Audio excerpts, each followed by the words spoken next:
Hey friends, thank you for joining me for video 4 of 4. And this one we're going to talk about what I call technology of the spirit, our spiritual self. And for those of you expecting a Bible message or a church service, I don't mean to disappoint, but this is going to be very different. When I talk about spirit, what I'm just referring to in this context, in my office context, is the part of you that's not physical. We can't touch it. We can't see it. We know it's there, but let's just say it's too small to see, okay? What I believe is that you're basically 50% body and 50% spirit, okay? 50% of things of this earth and 50% of you came from somewhere else, okay? I'm not saying you're an alien. I'm not saying you're not. I mean, you know, who am I to judge? But the point being, we're going to talk about how the 50% and the 50% merge together to make you, okay? And I do believe that humans cannot live without a spirit, and the spirit cannot live without a body here on earth. So that's just my perspective and my understanding of it, and I'm not trying to put that on you, but that is just the framework from where I'm coming from, okay? So here's what I'm going to do. I'm going to draw that, okay? So what is that?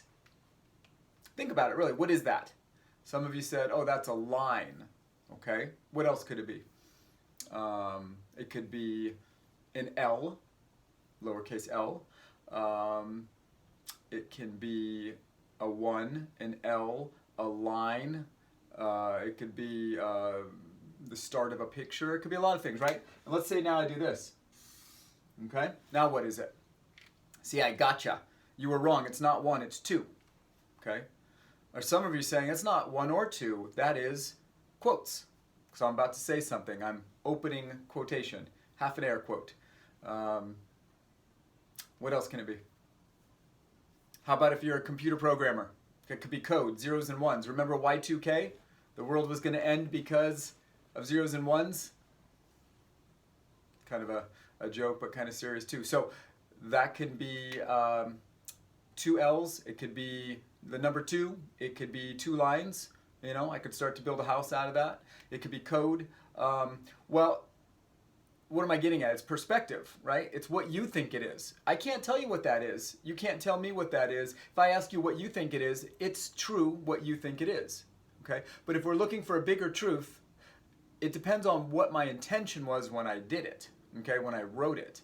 So let's say I have a different perspective now. Let's say I'm coming at it from this perspective, okay, which would turn this, and now it would look like that, okay?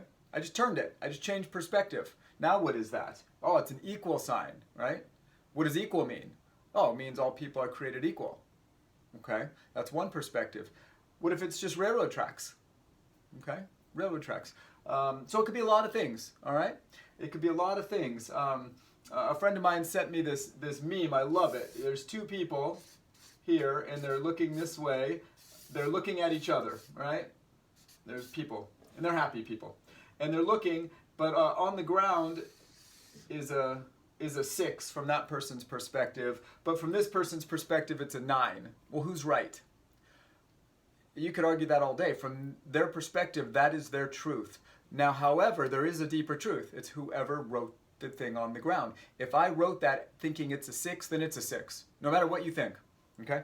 But the thing is, that's my intention. So intention always decides what it is. And this might seem strange to you, but I'm going to get somewhere with it. So we're going to talk just a second about something called technology of the spirit, okay? TOTS.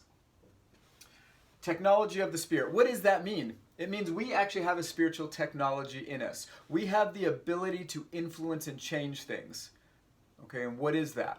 So a doctor named Bruce Lipton, I was fortunate enough to have him in school, my graduate school, and he lectures all over the world now, and he's just really an intelligent person. He was a cellular biologist. And what he talks about in a paper, a video, a study, a book called Biology of Belief. And basically, your belief, which is your perception, which is your interpretation of the environment, okay? That defines and changes your neurophysiology. We call it epigenetics, things that are even outside of our genes, or things that will have our genes behave in a certain way, activate them and deactivate genes. Okay, so basically what we believe matters. And what I believe about you matters, and what you believe about me matters, okay? How much does it matter? Well, that's to be determined, by how much strength, how much intention, how much vigor you bring to the table, right? If you're really healthy, and you really believe in me, there's a good chance I'm going to believe in myself. If you're really sick and stressed and depressed, and you really dislike me, there's a good chance I'm going to start feeling the weight of that. Even outside of time and space. It doesn't matter if you're in your study right now watching this on computer and think I'm a hack. That will affect me. That is how the quantum physics of this world works. That is how spiritual technology works. We affect each other, people. Okay? A couple things if you want to check references, okay? Some of what I say is going to come from the Bible. The Christian Bible that most churches in America use, okay? Some of the things I'm going to talk about come from Bruce Lipton's work, Biology of Belief. Some of what I'm going to talk about comes from Carol Dweck's work. Carol Dweck is a psychologist, wrote a book on mindset, okay? There's fixed mindsets and there's growth mindsets, okay? And they're pretty self-explanatory. Fixed mindsets are stuck in their ways, okay? They only see things through a certain box, okay? And meaning that's only going to be two. And if it's a 2, it's going to be a 2 yesterday, it's going to be a 2 tomorrow, and it's going to be a 2 for you and you and you, and it's a 2 for everyone. That's a fixed mindset, okay? A growth mindset is, well, shoot, I thought that was a 2 until you flipped it, and now I think it's railroad tracks, okay? What do you think it is? What's the intention, right? That's how this kind of works. A growth mindset is open to different possibilities. Okay, Carol Dweck's book. She writes a lot in psychology and business, great author. So here's the thing. Let's change gears right now. Let's do this. Let's talk about perceptions and perspectives, and I'll use myself. Excuse my mess. That's how you do it when you're in a hurry. Okay, so me. All right, we could talk about me. Let's see. I got a few notes on myself. I grew up in Sonoma County, which is kind of considered close to wine country, beautiful place. So we have Sonoma County, okay, beautiful place. I'm one of four. I'm the oldest, okay. Let's see, I'm married, I have a wife, I have kids times 4. I moved to El Dorado Hills in 2005. I lived in a place called Serrano. Let's see, what else about me? Oh, I'm pretty active. I work out. I just did my body comp the other day.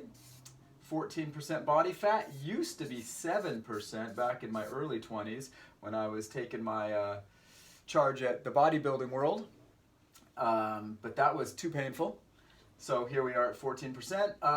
Let's see, can you still see? Yep. I drive a Mercedes, safe car. And what else? I mean, okay, that's me. That gives you enough, okay? So right now, just think about that, okay? You make some judgments about me, some perspectives, some perceptions, some observations.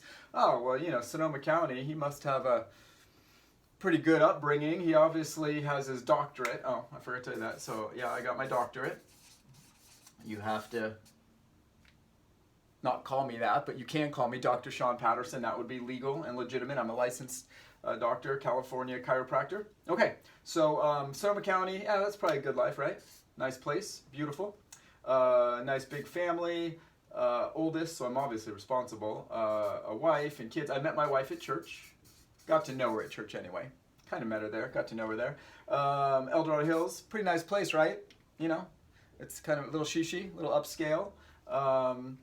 Serrano, you guys have heard of Serrano maybe, pretty nice place. Oh, look at this, lean and mean, Mercedes, yeah, it was a $70,000 car when it was new, and a doctorate. Yeah, that cost me a fortune and a lot of school. That's almost 4 years after I graduated from undergrad, right?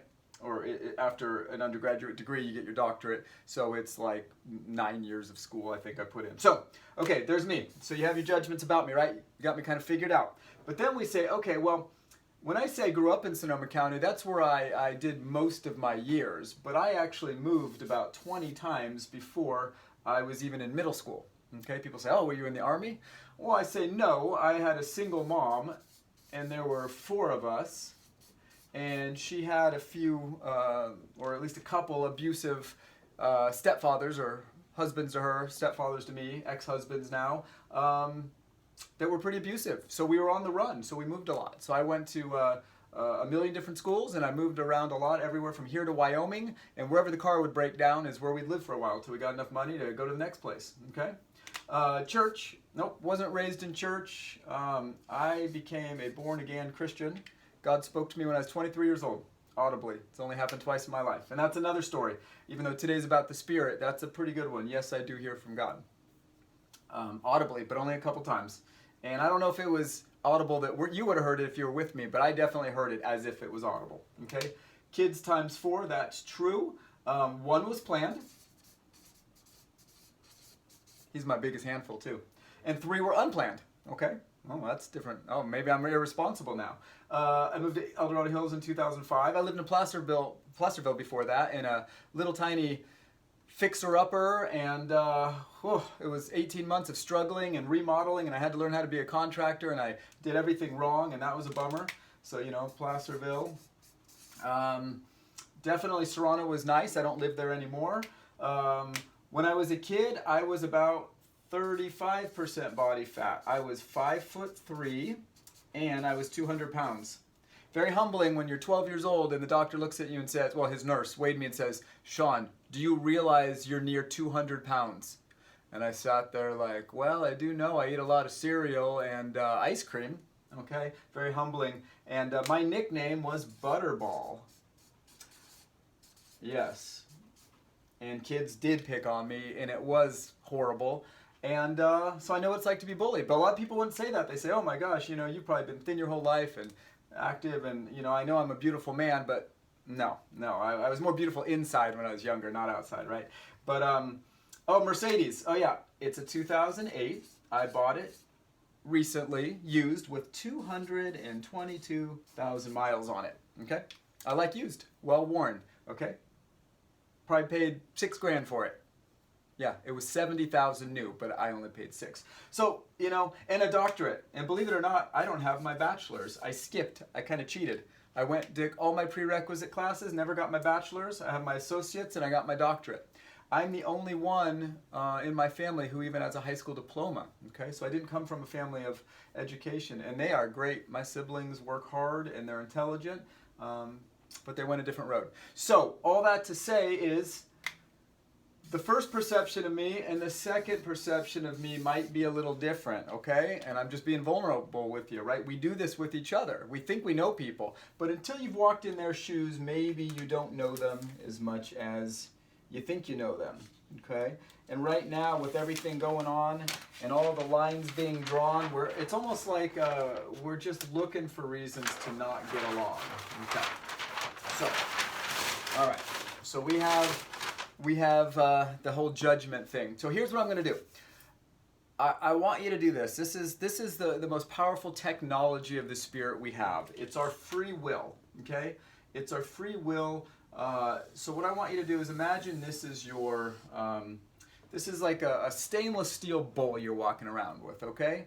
And what's nice about stainless steel is you can use it for a lot of things. You put a salad in it. You could put you know, Epsom salt in it and soak your wrist if it's sore. You know, there's your little hint. That's great for removing arthritic pain in the hands.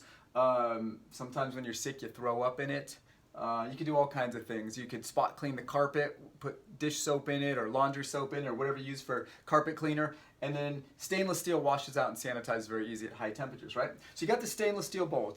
It's in your imagination. You don't have to go get one. But imagine in this bowl, you get to put your perceptions of things and people and places and politicians and all the things that basically we evaluate in a day, okay? So you have your perceptions. And remember what Bruce Lipton said is the one thing that influences your cells more than anything or as much as anything, is your perception of things, okay? Stress plays a big role there, okay? Like if I say, hey, we're gonna go skydiving, some of you guys would be horrified, and some of you would be excited. So you can't say, well, that's stressful. Heights aren't stressful because it's all your perspective on it, right? It's what you think about it. If I say, 120-degree days are stressful, okay? Well, some of you really like extreme heat and would welcome a hike in 120 degrees, all right? Or if I say it's 0 degrees, there's people who love to go out in 0-degree weather. Okay, so we can't say that's stressful or this is stressful. It's just, there's possibilities, and then we decide, okay? And maybe those aren't the best examples, but you know what I'm getting at. So we have our perceptions, which I could also call judgments. Okay, how you judge is how you'll be judged. You've heard that, right? How about our observations, what we observe? Okay, all these things, right? Our mindset. Okay, so here's what I want. All day long, we are faced with those lines, right? Boom.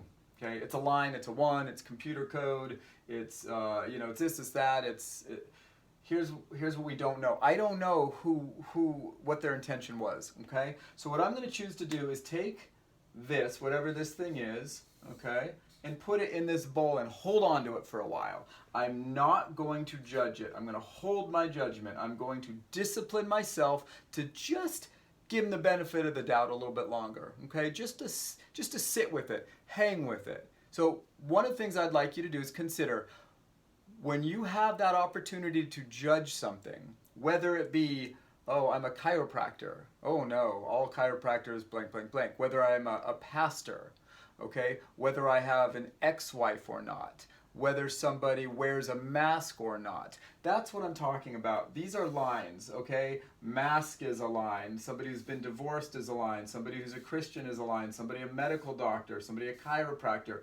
And we have all these lines everywhere. What I want you to do is just put them in here, okay? And just say, look, okay, in my experience, chiropractors, they crack your neck, and I don't like that. And I, have a second cousin who was paralyzed by one, okay? We all have that story or have heard that story. Or I don't like drugs because drugs are bad. I would never take anything like that, or I'd never get a vaccine, or I get every vaccine recommended. And the problem is we draw the line and then we say, oh, you're one of those. Okay, if I say, yeah, I'm not a big fan of flu vaccines. Oh, you're an anti-vaxxer. Well, I don't know really what that means. I'm not anti-vaxxer. Personally, I have chosen not to vaccinate my children up to this point. But there's a lot of personal belief there and a lot of research there and a lot of reasons why. And I'd love you to ask me, but what happens, we just go, oh, you're an anti-vaxxer. So I'm here and you are there. So guess what we have now? We have a line between us. And what does that line do to us? Oh, so if I'm an anti-vaxxer, I must also be a Christian, right? Oh, and you're over here, you're maybe an atheist, so we have to have a line. Or, oh, maybe I'm a Republican because I'm a Christian, right? And that means you have to be a Democrat and we have to be on this side of the line, and the line just gets thicker and thicker and bigger and bigger. Okay, so what I'm saying is, look, these are all ways we describe and define ourselves, but they're not who we are. Our spirit is not a physical thing. It existed before we ever were in this body, okay? So we want to hold in tension the things that describe who we are and the attributes, but let's not judge each other, and especially our spiritual self and who we are. So, because 95 to 99% of everything you do in this world is unconscious. I've heard as low as 93%, which means only 7% of your day you're even in control of, or even aware that you're in control. You're just going through programmed, automatic patterns and habits and things that are in your genetics and are in your unconscious mind because you were raised hearing things in your parents, and you like cold weather because you think you like cold weather, but it's really because your mom and dad loved cold weather before you were 2 years old, and you'd hear them arguing about it or opening windows or whatever, so you formed your opinions. But you think they're yours. But really, anything in your mind comes from mother, father, teacher, preacher, media, social media. What really is yours? I mean, these things were in your mind before you had really this understanding of your free will and your free choice. So all I'm saying is you can change that, and in the process is how you do it. Okay, so when these things come in, just hang with it a little longer. Put them in your bowl. Don't draw a line. Or take the line and put it in here. Okay? And especially right now, we have COVID, we have masks, we have politics, we have global warming. Oh my gosh, we have so many things going on that the the truth be told is we're kind of in trouble and we're tired. And when we get tired, it's easy just to pick a side, right? So here's the deal. Technology of the spirit is basically your free will to choose. Your perception, your observation, your perspective on something, your paradigm, okay? And that is all yours. No one can take that from you. That is what you have. I don't care how depressed or in a dark situation or anxious, or even if you're suicidal right now, you still control your will, okay? And what I want you to do is just understand how valuable you are and that your will is so important and it really does something. What you think matters, okay? When you're positive or negative, it's affecting people and circumstance. What do you think transforming of your mind, renewing of your mind, co-creator, what do you think all those things are talking about? They're talking about what happens when we aim our free will at something, okay? So here's what I want. So we're going to have these things come at us, right? That line right there, it's just going to come at us, all right? We're going to wake up and all of a sudden, you know, the sun's going to be outside and that's going to make a lot of people happy. Or it's going to be gloomy and that's going to make a lot of people unhappy. Or you're going to get 4 hours sleep because you had a rough night and you're going to assume the day is going to be tough, okay, because you didn't get enough sleep. That is true if you allow it to be true. But don't you think you have some hormones and some mineral-based steroids and this and that and some neurotransmitters and all the things that can happen during the day to compensate for a few hours missed sleep? Of course you do. You're way tougher than you think. You're way stronger than you think. So what we want to do is wake up and say, well, wait, instead of judging how this day is going to be, I'm going to put it in my steel bowl and I'm just going to hold on to it for a while and see what happens. Open to new possibilities, okay? And here's how this works. Here's why, friends. Here's why it's so important. It's so important because here's how this works. This world is trying to put us at odds with each other, and I call that the other side of the spiritual talk we're talking about, the dark side, the shadow side, the devil, the enemy, the demonic side. Listen, if you believe in good, by default there's bad. If you believe in heaven, by default there's got to be hell. If you believe in light, there has to be dark. If you believe in up, there has to be down. That's just the way physics work in this world. So let's just humor me and say you believe in you know, those forces of evil, those forces of negativity and darkness and shadows, whatever you want to call them. But here's what I know. We don't know the intention of somebody else. We only know our intention. So like Jordan Peterson says, I love it. His 12 rules for life, I think, is brilliant. He says he's a huge proponent of just taking responsibility for your own life. But what I love about his work is when somebody asks him, what is the hardest of these 12 rules for you? And he goes, just telling the truth. How humble is that? And that is true because, you know, like I could give my wife a little jab in a comment and she could say, oh, you were being mean or you were being judgmental. I could say, no, I was just teasing you. Well, sure, the reality is 18% of that was teasing, but 72% was me jabbing her. Now, I could hold on and fight for that 18%. No, really, you know. But then we're just getting into semantics and technicalities, right? Like, you know, the whole I didn't inhale kind of thing. Let's not do that. That's baloney. Let's be honest. Let's be real honest, okay? So what happens is we wake up, we go outside, everything's going great. We forget for a few moments about COVID and masks. We get out of our car to go in and grab a coffee at Starbucks, say. Let's say you love Starbucks or pizza or whatever. And all of a sudden you forgot your mask because you see that person wearing a mask and you go, oh, masks. Oh, we shouldn't be wearing these. They're ridiculous and blah, blah, blah. Or let's say it's the opposite. You see somebody not wearing a mask. And right away, they don't care about me. They're not slowing the spread. They don't care about COVID. They probably don't think it's real. They probably, they probably voted for Trump. I mean, we could go on and on, right? Let's have fun. Let's lighten up a little bit, okay? All right, but here's what has created that, you guys. I'm going to write this one in red. This right here, this is our culture, all right? This is our culture. This is mother, father, teacher, preacher. That's what creates our construct of how we do life. What's hot, what's cold, what's too loud, what's not loud enough, what's funny, what's not funny, what's appropriate, what's inappropriate, we could do with everything. You ever shake somebody's hand, they almost break your hand? Or you shake their hand and they give you this kind of limp fish kind of thing. we start to judge them, okay? But all that is based on this. This is our construct of normal. This is a life we live in. 93 to 99% of it, just over and over and over, day after day, like Groundhog's Day. Pretty much what that means is, I guarantee tomorrow is going to be just like today, and today is just like yesterday. That's really sad, right? You know, Groundhog's Day, remember that movie? But we have the opportunity to break that, and here's how we do it.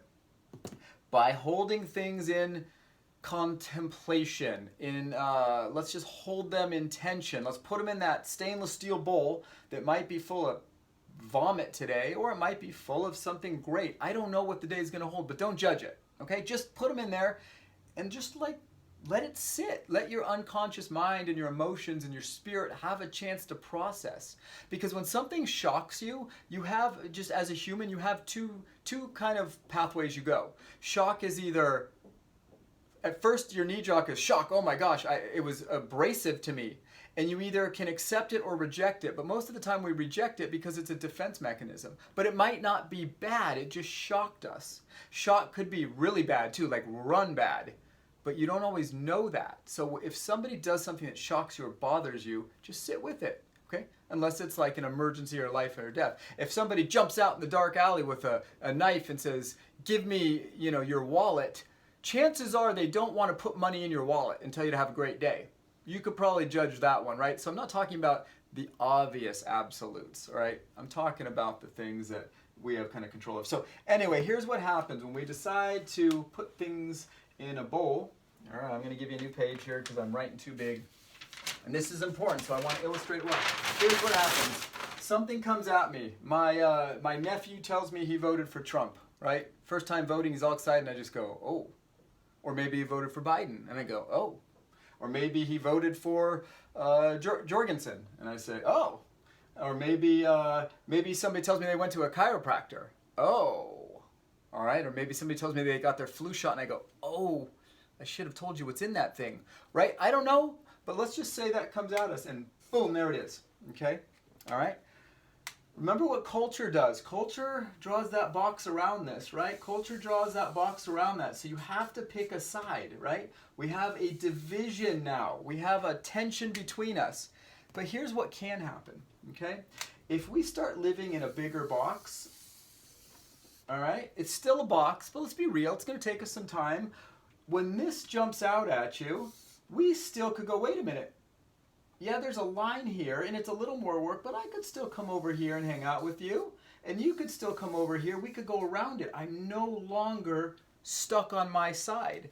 And over time, right, what happens over time? Pretty soon over time, our box is this whole huge canvas. Maybe the lines are so far out, we've enlarged our territory, okay? I remember there was a book years ago, what was the scripture in the Bible? It was the prayer of Jabez. You guys remember that way back? Please enlarge my borders, okay? So whether you're religious or not, or you think you're spiritual or not, it's okay. You could still pray to the God of your understanding. I know which God I'm praying to. And chances are it's the same God, right? However we describe. But expand my territory. Give me bigger borders. Your border's so big now, who cares about a mask? Who cares about a political party? Who cares? We just circumvent through the day. We don't have to stand on the other side of these lines. We can meander through and flow like a river, all right? Because a river just flows, and the flow of life is a beautiful thing, guys. The flow of life gives us freedom of opportunities and expression, and I feel like it allows our spirit to show up and talk to us because we're not so rigid. But when you only have this side or this side, you have no opportunities. Why would you need a spiritual self? You already have it all figured out. You've already judged it. You've already perceived it, and you're stuck. A or B, A or B, A or B, one or two, and you don't give yourself any more possibilities, okay? So I hope you understand what I'm saying about the spiritual technology is your perception. It's your free will to say, here is what I've spent most of my life thinking about Democrats or Republicans or chiropractors or medical doctors or drugs or vaccines or California or New York or, how you say banana or apple or orange or whether ketchup's gross or good. I mean, there's a zillion ways to divide us, right? We've spent most of our life like that. That's our culture. And now we're going to just say, no, I'm putting it in my bowl and I'm holding it here. And you know what may even happen? It may even happen, just like my wife, where you take a bite of that tomato and say, oh my gosh, where have you been my whole life? No, I'm just joking. She hates tomatoes still, but we're working on it. Okay, but I'm open-minded to it. And I'm an encourager, I'm a cheerleader that someday she's gonna like that tomato, okay? She actually says tomatoes are from the devil. So that's her spirituality around dinner time when I'm eating tomatoes. But anyhow, okay guys, so you got it? Your free will, your perception, your observer effect, it matters. It changes your environment. And I'm not talking just positive thinking. I'm talking about the scriptural understanding of positive thinking. Like attracts like, okay? My intention affects you. Your intention affects me. So let's tell the truth. If we've been lying for a long time, we all lie. It's just how much are we lying? Let's try to tell a fuller truth. Our biology will begin to change. We'll start to attract circumstances. I wouldn't say better circumstances, although they may be, but we'll attract circumstances that we could just flow around and we won't get stuck in here, okay? All right? We won't be sick or healthy. We won't be black or white. We won't be Republican or Democrat. We'll just be humans on this journey trying to learn how to love each other and asking for forgiveness when we screw up and just trying to tell the truth, okay? So this was my 4th video. If you hadn't seen the other ones, the first one was on physical strength and your weight and how to lose weight. Second one was on mental clarity and your mental vigor and strength. The third one was on detoxification, nutrition, things like that, how you get poison out of your body. And this one was on technology of the spirit, basically withholding judgment. And then you say, well, okay, I got all these things in the bowl, Dr. Sean, what do I do with them? What do I do with them? That's the beauty. You hold them to the light, because the truth and the light will expose that which is untrue, okay? Just observing things. When you observe what you're observing, by definition, the brain goes, oh, I think I had that wrong. And in humility, we go, I think I had that wrong. And guess what? We're going to be okay. We screw up a lot. We lie a lot. We get things wrong a lot, okay? Our intentions are terrible so much of the time. Let's just be humble and honest. Admit it to somebody is even great on your morning walk when you're not eating carbohydrates and you're detoxifying with cruciferous vegetables and you're healing your liver, right? All the things we've talked about. And just tell somebody, hey, I've been off. I've been a real jerk. I've been a real ass to my wife. I got to ask her to forgive me. Even if you're only 1% of the problem and she's 99%, which really for me, I'm probably the 99%. But even if you're just the 1%, own it. And don't say, I'm sorry, but, okay? That's a hard line to take. But that's what maturity does. And then you will watch yourself start to flow, and pretty soon the things you used to fight about, these lines, you know, are gone. They're not gone, they're there. You just don't care anymore, okay? This is how you get well, guys. This is how you make your best choices for yourself and you find the truth, is you look. You change your perception and you wait for God to give you truth. And the truth will set you free. Okay?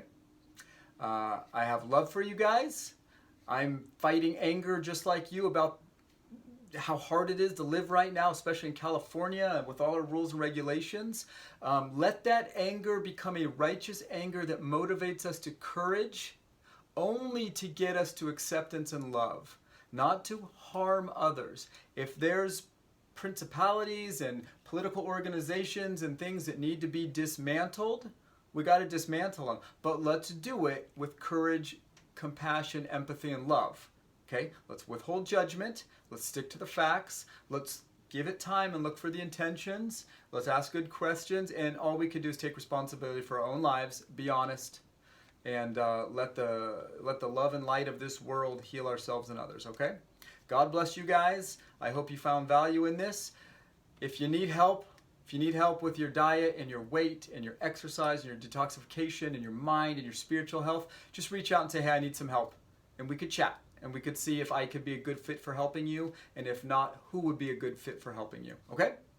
All right, guys. God bless you. Take care and see you soon.